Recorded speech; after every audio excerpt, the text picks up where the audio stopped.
Hey, welcome into the program, everybody. It is the Joel Klatt Show, and I am Joel Klatt. Thank you, as always, for joining us. Remember, always follow the show, subscribe, rate, review us, do all those fun things. You can follow us on social media, any social media platform out there, at Joel Klatt Show. You can follow me personally on Twitter, at Joel Klatt, or on Instagram, at Joel_Klatt. Lots going on in the world of college football. And I wanted to just take a moment here as we've seen spring football. Now we've got the draft, we've got the transfer portal, the spring portion of it, at least, kind of wrapped up for the most part. And I wanted to just let's take a snapshot of like, where are we at? Okay, so I wanted to do a post-spring top 25 on today's show. And I think it'll change a little bit, maybe before next season. You know how I feel about preseason rankings. But again, this is a good opportunity to take a snapshot because things in the offseason in college football change dramatically and much more dramatically than they ever have in the past. So we've got to be able to take these snapshots, whether it's right after the season, right before spring ball, right after that first transfer portal window and high school recruiting, and now after spring ball, and after the spring portal window. What is the snapshot of college football? Has anything changed? So let's go through it. Now, normally, as you know, the suspense builds to 1, but there is no suspense at 1, so we're actually going to go 1 to 25. So those of you who are just wondering if your team is creeping in, that'll be in just a moment because we're going to start 1 to 25. Let's get into it. First and foremost, I want to tell you that when I rank teams, and this happens, by the way, in the fall, I do this by tiers. And to me, there's always a pool of teams that have separated themselves or are in a separate category. And then I look at those in a snapshot and I start to parse out how I'm going to rank them. Well, for me, the top tier in college football really is 4 certainly.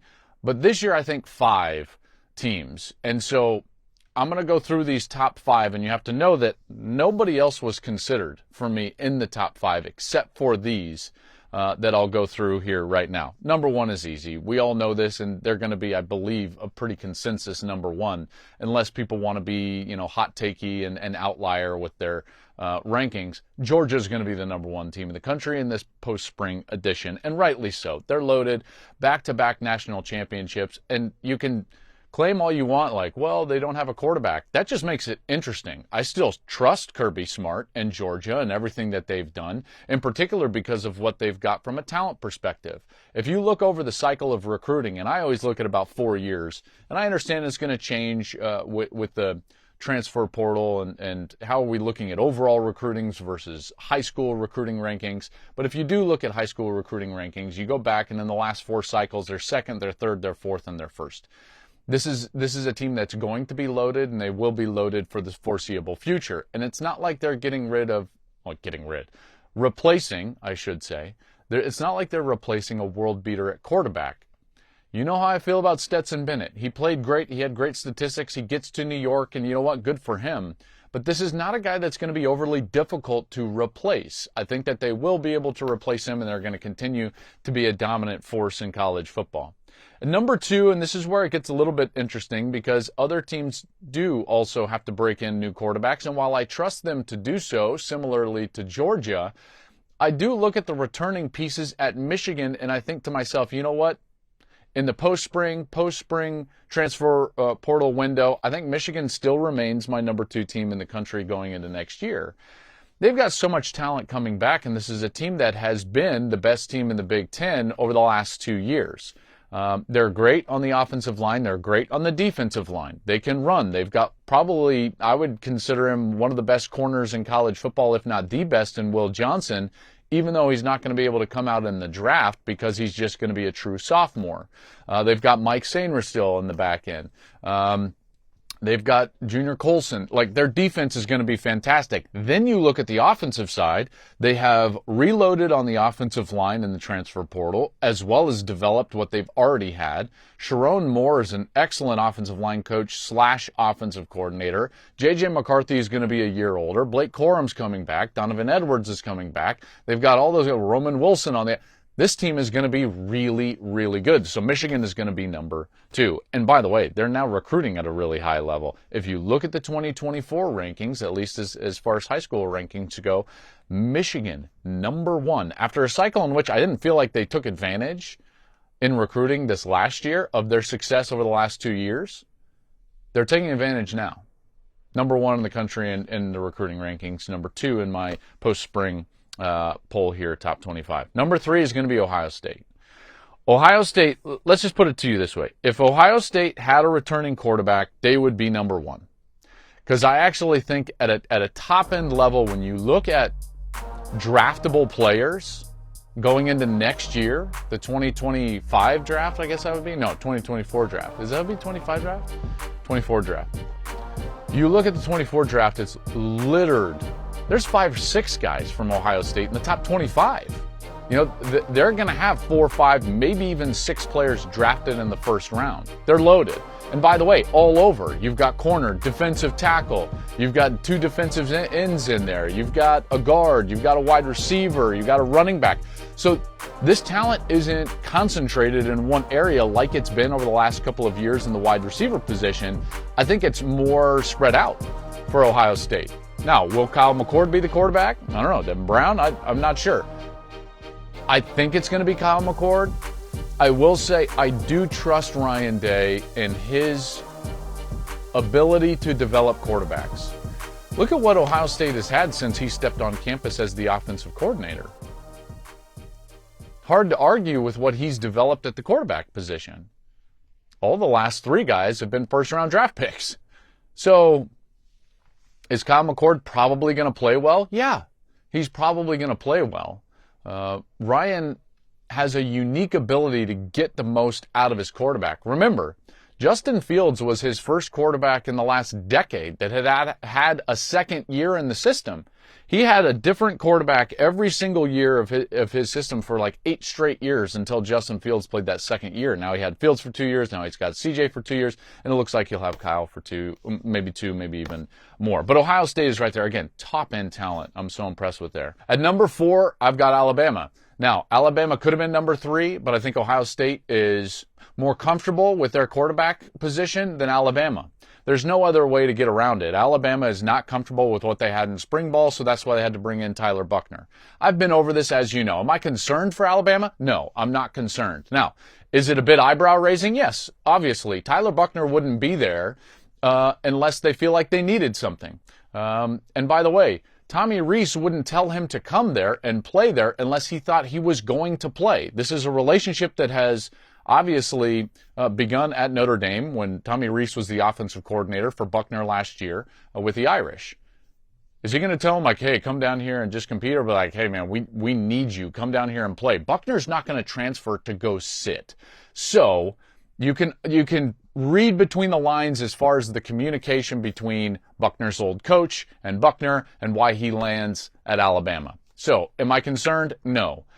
Is this going to be a topic moving into the fall? Yes, and it's the reason I've got them just behind Ohio State, because Ohio State didn't need to bring in a transfer quarterback after spring. And then the 5th team in this top tier is Penn State. Penn State's loaded. This is the best team that James Franklin has had since they won the Big Ten championship game. They got these 2 young running backs that we talked a lot about last year. They're fantastic. The best tackle in college football, Olu Fashanu, and a new quarterback in Drew Aller, who a lot of people are excited for. This is a defense that it's going to continue to be very solid. They have been for a long time, but they will continue to be very solid. I'm very interested in Drew Aller. This is the type of guy that I think could be a top-end talent. I think he could have a sophomore campaign similar to what we saw from Drake May a year ago. So that's something to watch for when we're watching this Big Ten, and in particular the Big Ten East, because here I've got all 3 of these teams, Ohio State, Michigan, and Penn State, ready to go all in the top 5. Now I get to my next tier, okay? And the next tier is also 5 schools, and I didn't really...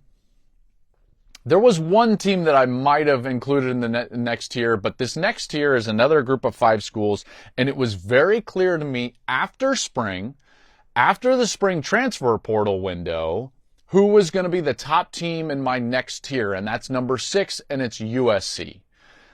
You know exactly, if you've listened to this show for any length of time, you know exactly how I feel about Lincoln Riley and USC.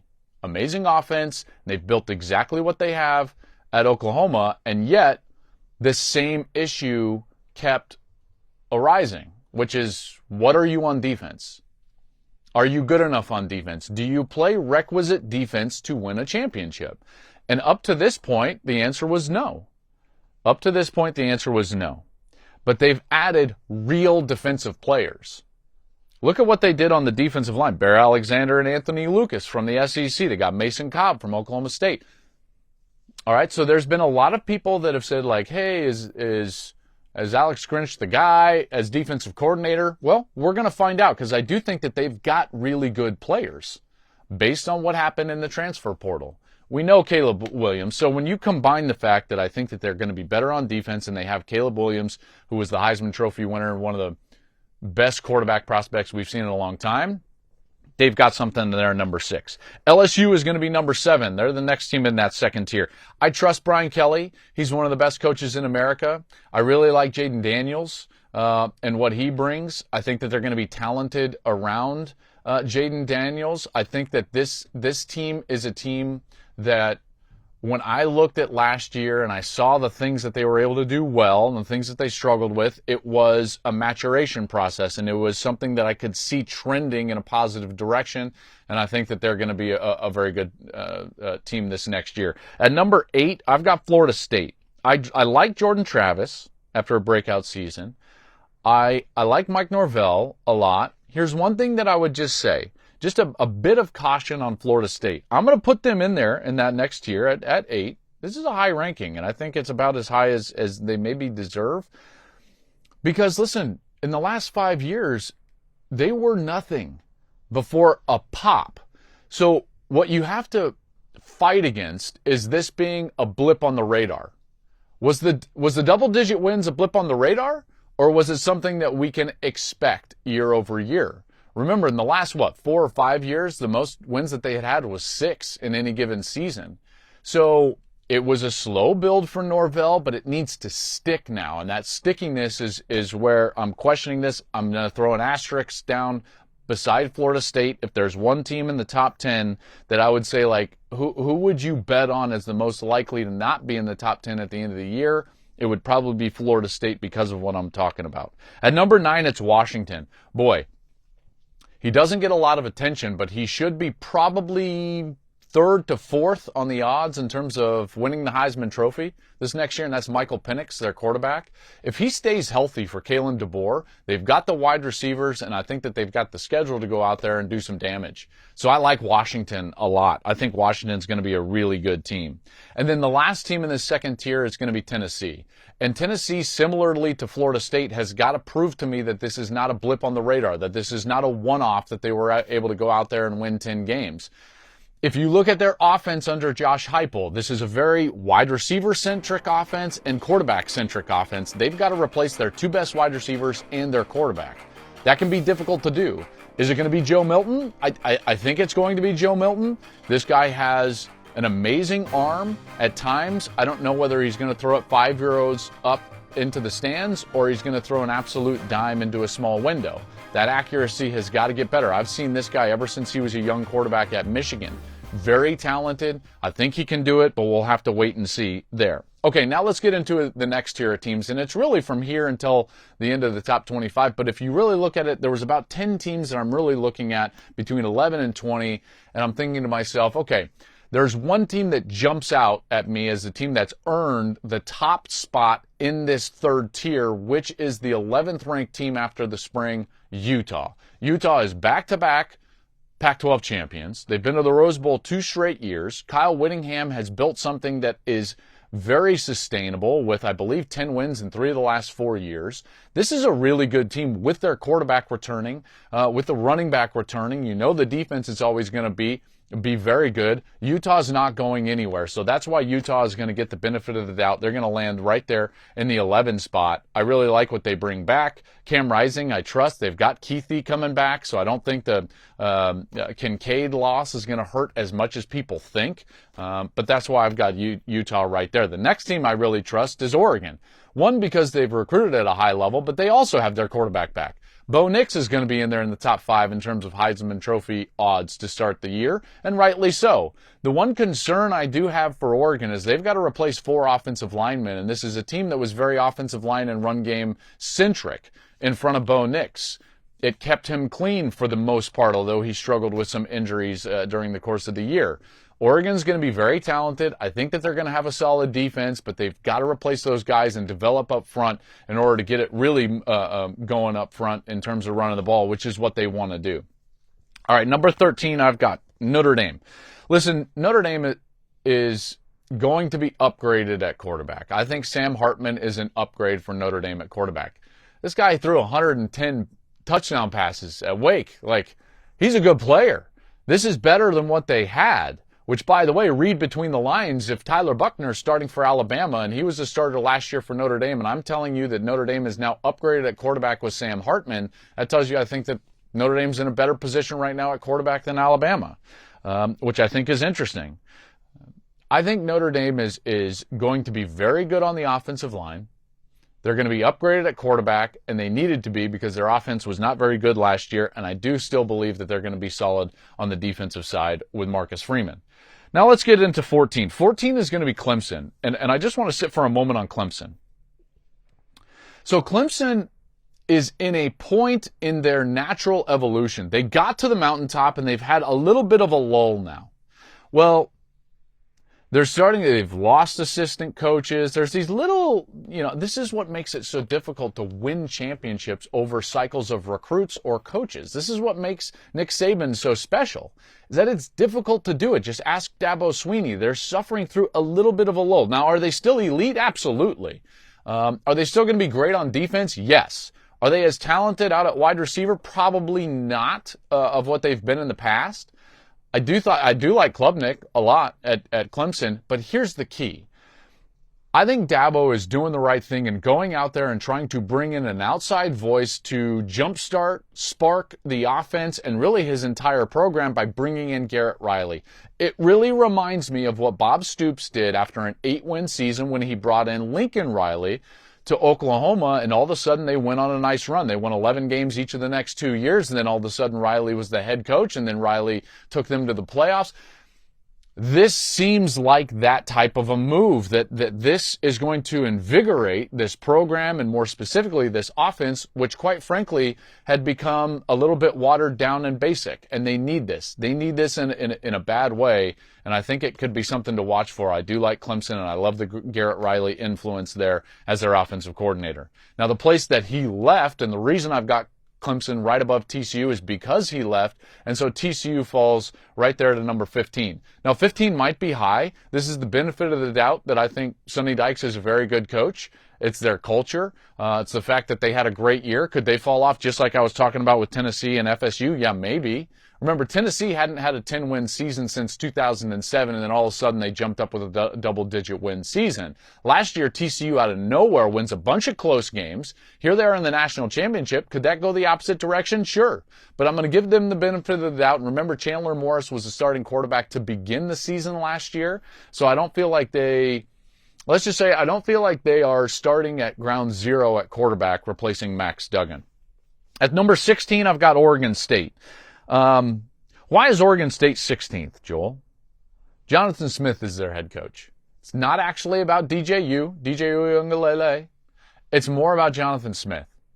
I think he's one of the most underrated coaches in America. They are incredibly sound. They run it well. They're physical at the point of attack. I like what they do at the line of scrimmage. That's a culture that I trust with Jonathan Smith as their head coach. And so I've got them at 16. I think that is a good program that nobody really looks at, that nobody really talks about. So this is a Jonathan Smith ranking. All right, 17, against my better judgment, and partly because there were some holes with some teams coming up in the next few, Texas is going to be at 17. And Texas is going to be at 17 primarily because of their overall talent, what they were able to do in the portal, and that I think that Quinn Ewers is the type of a player that if he plays at the level we saw him at against Alabama and some other teams, they're going to win a lot of football games. Now, again, am I going to talk about Texas in any type of high regard until they earn it? No, I'm not going to. Now, do I think that they should be a top 25 team? Yes, based on their overall talent and what they've been able to do and why I'm ranking some of these other teams. And yes, Texas is going to be in there. Quinn Ewers, Xavier Worthy, they're talented, right? They're better at the line of scrimmage than they've been in a number of years, maybe a decade. And I think that's probably going to help them more than anything. I'm going to stay in the Big 12 for the next couple. I like Kansas State at 18. Kansas State wins the Big 12 last year. Klieman gets his contract extended, so good for him. Will Howard is a guy I really like. I like this Treshaun Ward, the Florida State transfer tailback. I think that he's a really good player. And this is a program that we should never underestimate. So I've got Kansas State in there at 18. Oklahoma's going to be at 19, and I thought about moving them up a little bit higher because I like a lot of the pieces that Oklahoma has. Oklahoma went 0-5 in one-score games last year, okay? So basically the exact opposite of TCU. Now they're bringing their quarterback back in Dylan Gabriel. They got way better in the transfer portal, by the way, in particular on the defensive side. You've got Deshaun McCullough, Jacob Lacey, Andrell Anthony, the wide receiver from Michigan, Reggie Pearson. They were 4th in the country in high school recruiting, including 5-star safety, including, by the way, 3 players in the top 16 in the country. OU could have a big splash season. If there was a team in the top 10 that I would say, like, if I had to bet they wouldn't be in the top 10 at the end of the year, it'd be Florida State.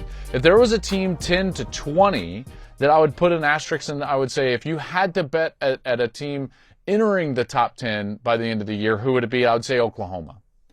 The fact that they lost those one-score games, I believe that they're going to be a riser. I think they can get back to double digits, and I think that they're a pretty good team. I like what Brent Venables is doing. At 20, I've got Ole Miss. Quinshon Judkins, love him. Obviously, he was fantastic. They've got 4 offensive linemen, starters, returning for Lane Kiffin. The quarterback situation's a little wonky, right, with Jackson Dart and Spencer Sanders and Walker Howard, the LSU transfer. So I don't know exactly who's going to be there, but similar to, let's say, a Ryan Day or a Lincoln Riley, I know he's quirky, but Lane Kiffin always gets quality quarterback play, and his offenses can always go out there and score some points. So I like Ole Miss at 20. I'm fine with that. And then you get to kind of my last tier, and these are the teams that kind of sneak into the top 25. And we'll start with number 21, and that is North Carolina. And they are the top of that next tier because of one name, Drake May. I trust him. I love him as a player. Got to see him and meet him in preparation for the Holiday Bowl, a game that they eventually lost to Oregon. But, man, he was fantastic. In fact, I was talking with Dan Lanning not too long ago, a few weeks ago, and we were talking about that game, the Holiday Bowl. And he not only said, like, hey, we had a great time at the Holiday Bowl because the Holiday Bowl is awesome and they do a great job. But also he was like, dude, Drake May is unbelievable. And I was like, I know. He made some throws in that game that not many people in the country can make. Maybe only Caleb Williams is the only other guy that can make some of those plays, and that's why we talk about him in generational standards. They added a couple transfer wide receivers to give him targets, and we'll see if that pays off. At 22, I've got Iowa. Iowa could be a total fiasco this next year with the whole Brian Ferentz has to score 25 points. And, I mean, that's not fair to Cade McNamara. And yet, here they are, a defense that's always good. Best defense over the last couple of years in college football outside of Georgia, which was on a totally different level. Here's Iowa. They're absolutely going to be fantastic on defense. We know that. And they should be better on offense. Like, this is a team that should threaten in the Big Ten. They should. But they've got this arbitrary mark of 25 points. You're telling me that they're not going to take, like, hey, you're winning every game by like 21-10. Whoa, you're not averaging 25 points. Who cares? Who cares? I think that this is going to put an undue pressure on the play caller, Brian Ferentz. It's going to put undue pressure on Cade McNamara and the rest of the offense. This could be a total fiasco at Iowa. Second worst in the FBS last year. They scored 17.7 points per game. And now you put some arbitrary number out there. It's not going to help anybody. But great defense. Kirk is still there. I think that's going to be an interesting one. I put them just ahead of Wisconsin just because Kirk is still there, whereas you're going to get the new coaching staff at Wisconsin. And while I think Luke Fickell is going to do great, it's interesting. Not to mention, Tanner Mordecai comes in. I think he's going to be an upgrade at quarterback. And then, sorry, Badger fans, he threw 4 picks in the spring game. And you got to be thinking to yourself, like, oh my gosh, Graham Mertz 2.0. Like, please just give us a quarterback that doesn't turn the ball over. So that was fascinating there. Remember now, this is a team that's going to get a new coordinator and a new identity on offense with Phil Longo. I like Tanner Mordecai. They've still got some talent on that side, obviously at running back, Braylon Allen. And I think Luke Fickell will do a nice job. This is a really good head coach. You saw what he did at Cincinnati. He took them to a playoff. And so now they're sitting there at 23. At 24, I've got Texas Tech. Beat OU in Texas last year, won 8 games. Joey McGuire is doing good things in recruiting. And then the last thing that I would say is, like, when Tyler Shuck was their quarterback, they were much better. When he went down, they would struggle a little bit. Talking with Joey at some of the spring meetings, Coach McGuire told me, like, hey, I feel really good about my quarterback, and he should. Right? They were right there, save for some injuries. Now, they have to replace some top-end talent on the defense. That's fine. He's recruited very well. And that's a team that I could think could easily be a top 25 team. And then to bring up the last team in the top 25, I'm going to go with UCLA. Chip Kelly is going to have to coach at UCLA for the first time without Dorian Thompson-Robinson. So DTR is not there. Do I think that they're going to be all right? Yeah. They run the ball really well. They've done a good job in development. They've done a good job in the transfer portal overall. The transfer portal is where they've kind of lived because they have not done a great job in terms of recruiting high school talent, although they did get the 5-star Dante Moore, the quarterback, who I think could be an interesting option at quarterback, along with that battle with Ethan Garbers. So UCLA, I think Chip is a heck of a coach. I think he's built something that is more sustainable at UCLA than previous coaches, and they're going to be in there in the top 25. If you had to ask me who were the teams that you were considering putting in that top 25 that did not make it, it would be a list of about 5 teams. South Carolina is in that list. I would put Tulane, Texas A&M, North Carolina State, probably UTSA as well, Texas San Antonio. So those were the teams that were in there for consideration.